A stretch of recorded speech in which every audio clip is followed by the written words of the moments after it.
वडोदरा में हुई gang rape. वो लड़का लड़की बैठे हुए थे और 5 लोग इस तरफ से बाइक पे आते हैं और जिनमें से 2 लोग पहले निकल जाते हैं और बाकी 3 लोग गुनाह को अंजाम देके यहाँ से सामने की तरफ से निकल जाते हैं।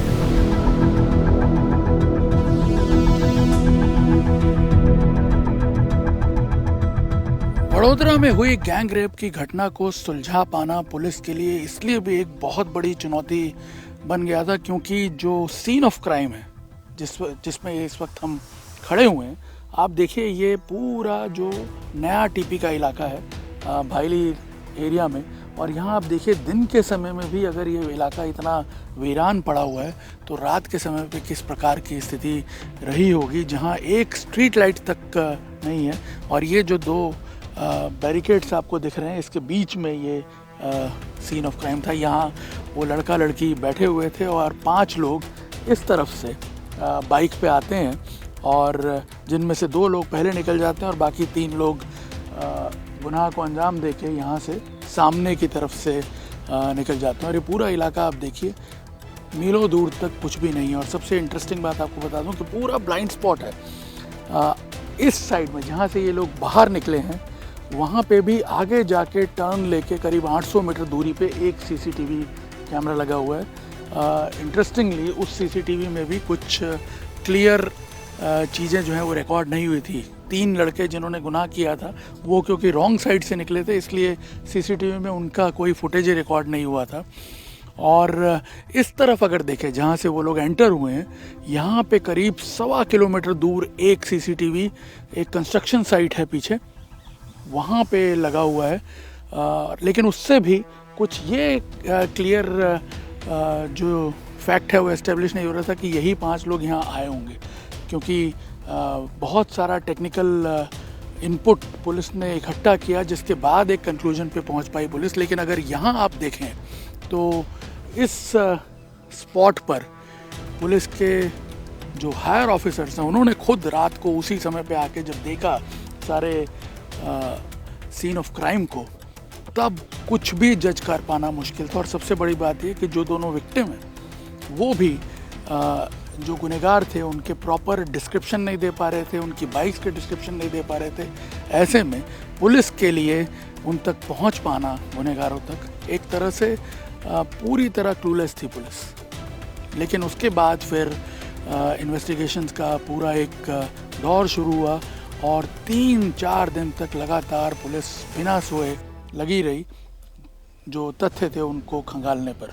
जब ये घटना बनी और विक्टिम जहां अपने फ्रेंड के साथ थी, वो जगह जैसा कि आपने भी बताया कि बहुत ही सुनसान जगह है और रात के टाइम पे जो घटना का समय है वो 11 साढ़े 11 बजे से लेकर 12 बजे तक है। तो इतना ज़्यादा अंधेरा वहाँ पे है कि अपने को इवन 2-4 फीट के अंतर पे आदमी को देखना और उसके लिए भी तकलीफ हो रही थी। इस पूरी चीज़ को एक्चुअल में स्टडी करने के लिए मैं और मेरी टीम, हमारे एसपी और पूरी इन्वेस्टिगेशन की टीम, हम लोग एक्चुअल टाइम पे जब बनाव बना है उस पे वहाँ गए।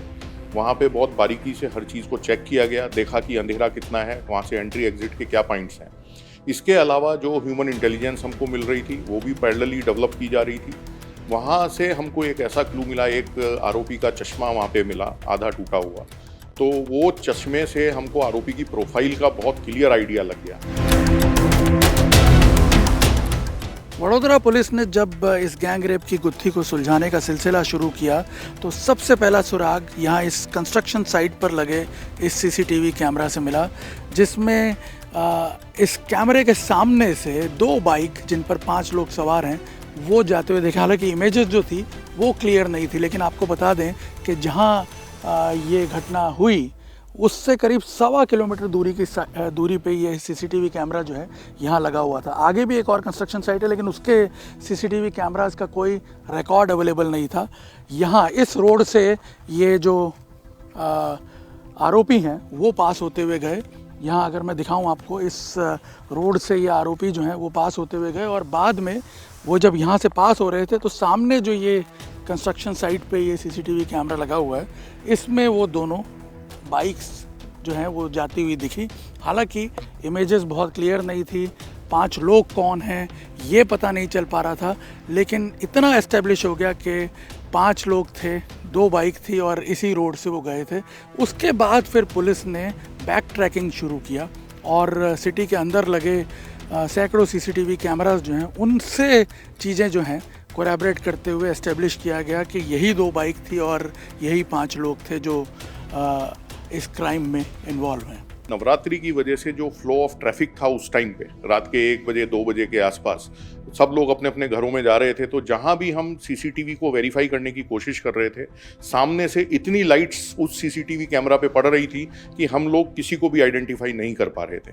इसलिए जो मैंने बताया कि पूरा रूट पे हमने अलग अलग जगहों के जो टावर डंप्स लिए और उस डंप डाटा का एनालिसिस से हमने जो कॉमन नंबर्स निकाले, उसमें से हमको लिंक मिलते मिलते एंड बाइक भी जो है मूवमेंट एक जैसे क्लू मिला तो वो साइड से जा रही है, तो उसमें भी हम उसका नंबर नहीं देख पा रहे थे और ये सब, तो ये इतना बड़ा चैलेंज था। बायली में जिस जगह पे ये जो कांड हुआ था रेप का, वहाँ पे जिस प्रकार की सिचुएशन थी, एक तरह से पूरा ब्लाइंड स्पॉट था वो एरिया। ह्यूमन इंटेलिजेंस का बहुत ज़्यादा सपोर्ट नहीं मिल रहा था पुलिस को, तो टेक्निकल इंटेलिजेंस का सहारा लेना पड़ा और एक सीसीटीवी कैमरा से जो एक क्लू मिला था, उसके बाद पुलिस ने पूरे शहर के सैकड़ों सीसीटीवी जो हैं उनको खंगालना शुरू किया उस इलाके के। यहाँ कंट्रोल रूम से सब मॉनिटरिंग वगैरह किया गया और फाइनली जा कर के पुलिस को अटलादरा रेलवे क्रॉसिंग के पास जो ये आप देखिए एक सीसीटीवी कैमरा है, उसमें एक बाइक इस तरह से आती हुई दिखी जिसका थोड़ा बहुत डिस्क्रिप्शन मैच कर रहा था। 3 लोग उसमें जाते हुए दिखे उस बाइक में जो बताया गया उस हिसाब से। और ये जो बाइक थी इसको पुलिस ने इससे थोड़ी क्लैरिटी होना शुरू हुआ, क्योंकि इस बाइक के पास होने के बाद इसका पीछे का भी पोर्शन जो है वो उसी वहाँ पे लगे हुए दूसरे कैमरे में पुलिस को दिख रहा था। यहाँ पे आप देखिए वो जो बाइक निकली जिसमें 3 लोग थे और पीछे आप देखिए वो बाइक यहाँ से जाते हुए दिखेगी और उसमें जो एक डिस्क्रिप्शन बताया गया था इन लोगों का, और ख़ास तौर पे एक ऑरेंज कलर की टी-शर्ट पहना हुआ आदमी था, वो भी इसमें एस्टेब्लिश हो रहा था।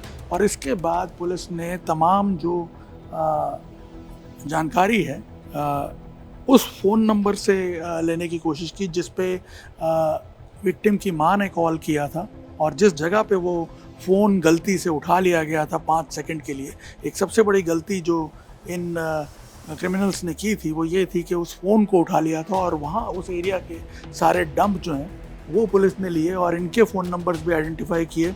और इन सीसीटीवीज़ में जो इनका बाइक का मूवमेंट का ट्रैक था उसको फ़ोन के आईपी के जो डेटा है उसके साथ कोलैबोरेट किया गया और कंप्लीटली इन्हीं तीनों आरोपियों पे ज़ीरो इन किया गया। और करीब 3 दिन की मेहनत के बाद 3 दिन तक तमाम जो ये टीम्स हैं बिना सोए खाए पिए ये लगे रहे इस पे, और 3 दिन की मेहनत के बाद इन तीनों आरोपियों को अरेस्ट किया गया। अब ये पुलिस की गिरफ्त में है और पूरा का पूरा जो मामला है उसको वडोदरा पुलिस ने सॉल्व किया, जबकि वहाँ पे कोई विटनेस नहीं था। पूरा एक ब्लाइंड स्पॉट था शहर के बाहर, ऐसी जगह जहाँ आसपास कोई सीसीटीवी जो मॉनिटरिंग है उसका भी कोई स्कोप नहीं था।